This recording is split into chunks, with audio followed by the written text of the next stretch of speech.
Nellore RTC bus stand వద్ద గల బాబు జగజీవన్ రామ్ భవనం నందు ఎస్సీ ఎస్టీల రౌండ్ టేబుల్ సమావేశం నిర్వహించారు.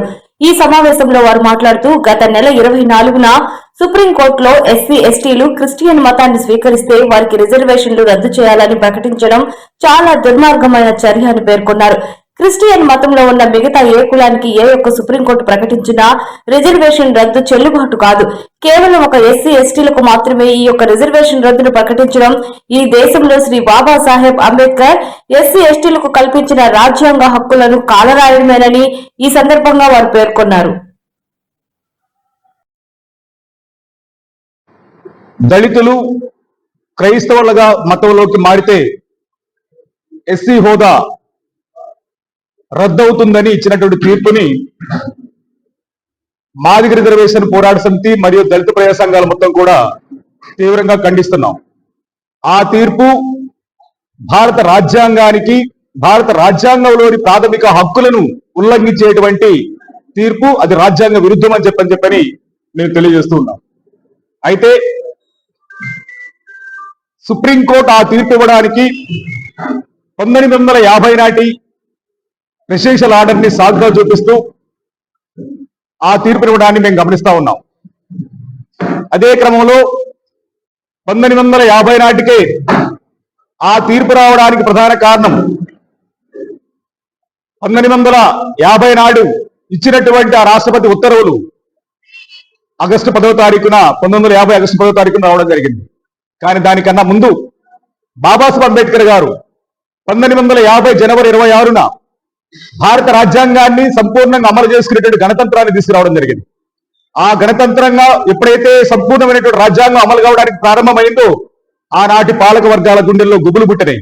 కారణం ఏంటంటే బాబాసాహెబ్ అంబేద్కర్ గారు తన గతాన్ని స్మరించకుండా తన పడినటువంటి బాధలు, అవమానాలు, అంటరానితనం, అస్పృశ్యత తన తర్వాత తరాలు పడకూడదని చెప్పని ఈ ప్రపంచంలో ఎవరూ చదవనంత గొప్ప చదువు చదివినటువంటి అంబేద్కర్ గారు ఈ దేశానికి స్వాతంత్రం వచ్చిన తర్వాత ఒక రాజ్యాంగం, ప్రణాళికబద్ధమైన రాజ్యాంగం అవసరం అనుకున్నప్పుడు ఆ రాజ్యాంగం రాయడానికి బాబాసాహెబ్ అంబేద్కర్ గారే ఆయనే కారణమవడంతో ఆయన తమ జాతులు నష్టపోకూడదు, కష్టపడకూడదు అని చెప్పని ఆయన తీర్మానించుకొని ప్రపంచ దేశాల్లో ఉండబడినటువంటి అన్ని రాజ్యాంగాలను అధ్యయనం చేసి ఒక భారతదేశానికి స్వేచ్ఛ, సమానత్వం, సౌభ్రాతృత్వం అనేటువంటి ఒక లౌకికవాద రాజ్యాన్ని ఇవ్వాలి, ఒక లౌకికవాద ఒక ప్రజాస్వామ్యబద్ధమైనటువంటి భారత రాజ్యాంగాన్ని ఇవ్వాలని చెప్పని ఆలోచించిన ఆయన అద్భుతమైనటువంటి భారత రాజ్యాంగాన్ని మనకు అందించడం జరిగింది. అయితే ఆ భారత రాజ్యాంగంలో వ్యక్తికి హక్కులు ప్రాతిపదికన భారత రాజ్యాంగం ఇవ్వడం జరిగింది. వ్యక్తి ప్రాతిపదికన హక్కులు ఇవ్వడం జరిగింది. ఆ హక్కులు సమానత్వ హక్కు, భావప్రకటన స్వేచ్ఛ హక్కు, ఆస్తి హక్కు, మత స్వేచ్ఛ, అదే విధంగా దాదాపు ఆర్టికల్ ఆయన రాజ్యాంగంలో ఉన్నటువంటి ఆర్టికల్ 12 నుంచి 35 వరకు దాదాపు ప్రాథమిక హక్కులను అందరికీ కల్పించడం జరిగింది. ఆ కల్పించిన వాళ్ళలో మాలా మాదిగలే కాదు, సమాజంలో ఉండబడిన ప్రతి పౌరుడిని ఆధారంగా చేసుకొని ప్రతి పౌరుడు, ప్రతి వ్యక్తి ఆ ప్రాతిపదికన హక్కులు ఇవ్వడం జరిగింది. ఆ హక్కులు రావడంతో అప్పటి వరకు దళితులంటే అంటరాని వాళ్ళుగా, స్పృశ్యులుగా, ఓటేయడానికి కూడా పనికిరానటువంటి దళితులకి అంబేద్కర్ ఓటు హక్కు ఇచ్చాడు, అంబేద్కర్ మత స్వేచ్ఛ ఇచ్చాడు. దీన్ని ఏ విధంగా అడ్డుకోవాలని చెప్పి కుట్రబూరినటువంటి ఆనాటి పాలక వర్గాలు బాబు రాజేంద్ర ప్రసాద్ గారు రాష్ట్రపతిగా ఉండగా 1950 ఆగస్టు 10వ తారీఖున ప్రెసిడెన్షియల్ ఆర్డర్ ఇస్తూ ఎస్సీలుగా మారితే దళితులు క్రైస్తవులుగా మారితే ఎస్సీ హోదా రద్దు అవుతుందని చెప్పని ఇప్పించడం జరిగింది. అయితే ఈ సందర్భంగా మీకు స్పష్టంగా చెప్పదలుచుకున్నాం. రాష్ట్రపతి జీవో వచ్చింది 1950. ఈనాడు సుప్రీంకోర్టు తీర్పు వచ్చింది 2026. అంటే దాదాపు 76 సంవత్సరాల తర్వాత ఈ అంశం ఎందుకు మళ్ళా తెర మీదకి వచ్చింది అని చెప్పిన అంశాన్ని ఒక్కసారి మనం గమనించాలి.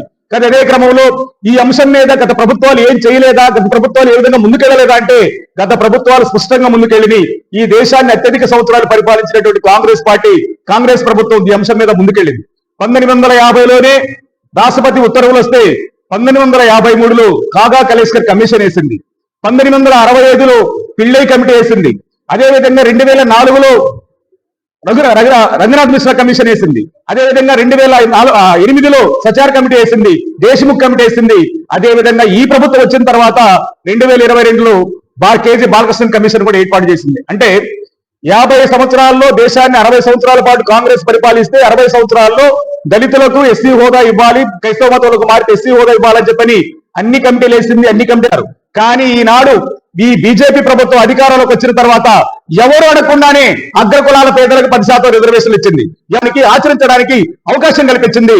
కానీ ఈనాడు ఆ ప్రాథమిక హక్కు అయినటువంటి ఆర్టికల్ 25 ని రద్దు చేసే విధంగా, ఆర్టికల్ 25 ని ఇబ్బంది పెట్టే విధంగా ఈ రోజు ప్రభుత్వం కుట్రపడటం అంటే ప్రాథమిక హక్కులు ఉల్లంఘించడమే.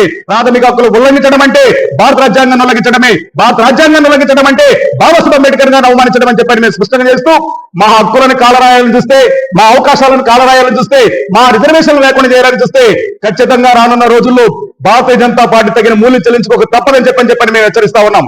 ఇకపోతే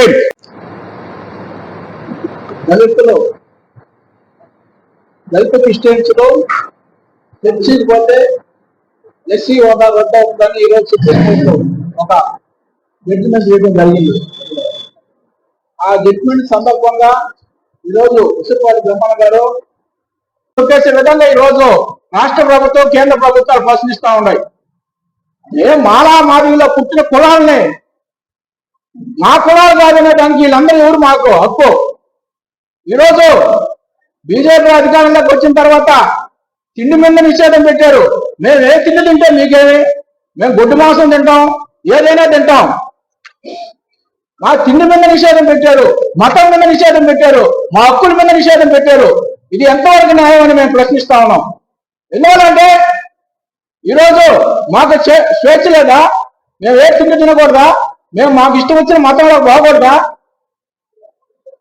మాకు ఇష్టం ఏ మతంలోకైనా పోతాం, ఏ తిండిగా తింటాం. కానీ ఇక్కడ మీరు ప్రశ్నించాల్సిన అవసరం కూడా లేదని మేము తెలియజేస్తా ఉన్నాం.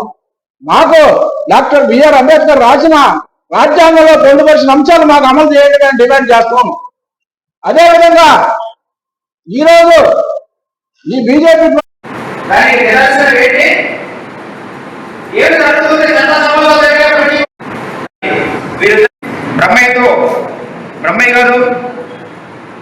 బ్రహ్మయ్య గారితో ప్రయాణం చేయడానికి అన్ని మాల సంఘాల జేఏసీ నుంచి మేమందరం కూడా ముందుకు రావడం జరిగింది.